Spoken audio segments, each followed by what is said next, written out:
So in the cryo-EM lab, we use a lot of liquid nitrogen. And so liquid nitrogen will typically come to your lab in big tanks like this. This is a 240-liter tank of liquid nitrogen. On the top, you'll see a number of valves. This is a pressure gauge. Over here is a valve where your facilities can fill this, refill it with liquid nitrogen. This is a valve system used to build up pressure, which you normally won't use. This is a meter telling you how much liquid nitrogen is left. And this is the valve where you will obtain liquid nitrogen. Now, your specific tanks could be a little bit different depending on the institution where you are and their system for delivering and storing liquid nitrogen in the lab. Now, whenever you get liquid nitrogen from a tank of compressed gases, it's important that you wear the appropriate personal protective equipment, including a lab coat and closed-toe shoes. And you can wear a full face mask. For the purposes of this video, so the audio will be clear, I'll wear my safety glasses. And in addition, there are heavy gloves that are used whenever you're touching surfaces that might be cooled by liquid nitrogen. So I'd just like to illustrate these big tanks of liquid nitrogen are under pressure. And so if we were to open the valve, you can see how quickly liquid nitrogen gas comes out. And then I close that valve. Now, it's hard to estimate exactly how much is coming out, but it might be on the order of, say, 10 liters or so per second. Now, let's think about for a second, if there was some event that caused one of the valves to be sheared off and liquid nitrogen gas came out at 10 liters per second, how long would it take to fill a small room? So assuming that the flow rate is about 10 liters per second, and let's just use as an example a room of 3 by 4 by 2.5 meters volume, that turns out to be 30,000 liters of air in that room. If this were coming out at 10 liters per second, you would have about 300 seconds before the room was full of nitrogen. And so that's 5 minutes. So these are rough estimates because the flow rate was just estimated and we're talking about generic sizes of rooms. Your room might be a little bit different. But the bottom line is that if there was a catastrophic event where a valve was sheared off and the tank started releasing the nitrogen as fast as it would come out, the cold nitrogen gas would be expected to settle near the bottom of the room, and the room would fill with cold nitrogen gas, and that would evacuate the air. And you would have minutes, on order minutes, to leave the room to be protected. One situation in particular that you should avoid is being in an elevator with a big tank such as this.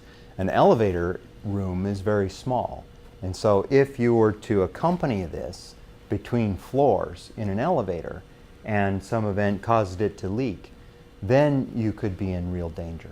Some modern microscopes, for instance the Arctica and the Krios, are actually directly attached to large tanks of liquid nitrogen. And the Arctica and the Krios use about 1 liter per hour, and so 24 liters per day. And so a tank like this of 240 liters would last for 10 days. And this makes it convenient for a facility manager to change out the tanks or have new tanks delivered every week. And the tank will last for a full week. Now obviously a big tank of liquid nitrogen like this is inconvenient to use at the Vitrobot or where you're loading autogrids. And so we'll move some liquid nitrogen into a smaller vessel. I'll roll this out of the way because I'm going to demonstrate this on our second tank.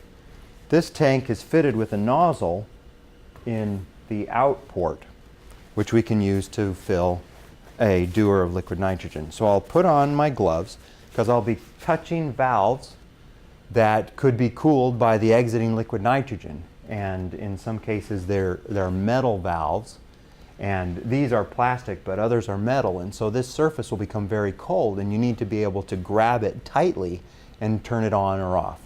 And so I can, I'll put my gloves on, and then I'm using this vessel for this demonstration. Open the lid, and I'll go ahead and put the nozzle into my tank and illustrate that as I turn on the nitrogen, when the nitrogen first hits that warm surface of the vessel, it will boil rapidly, violently, and there will be a burst of nitrogen gas coming out of the dewar.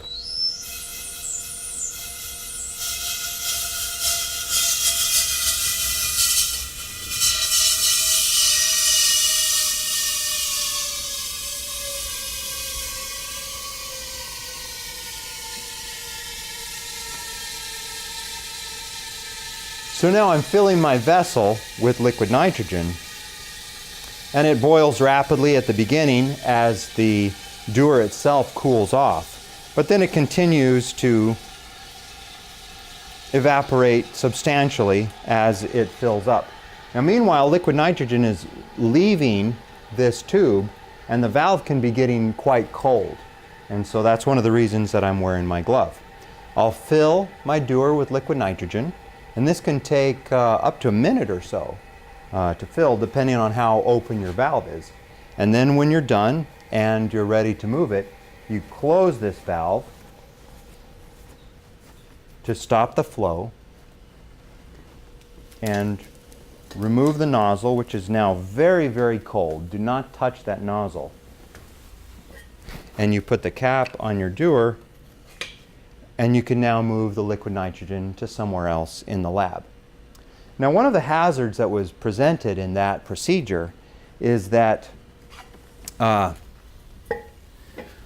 when the nozzle was in the dewar and it first started flowing, there can be a burst of liquid nitrogen gas, or perhaps even some of the liquid could burst up out of the dewar.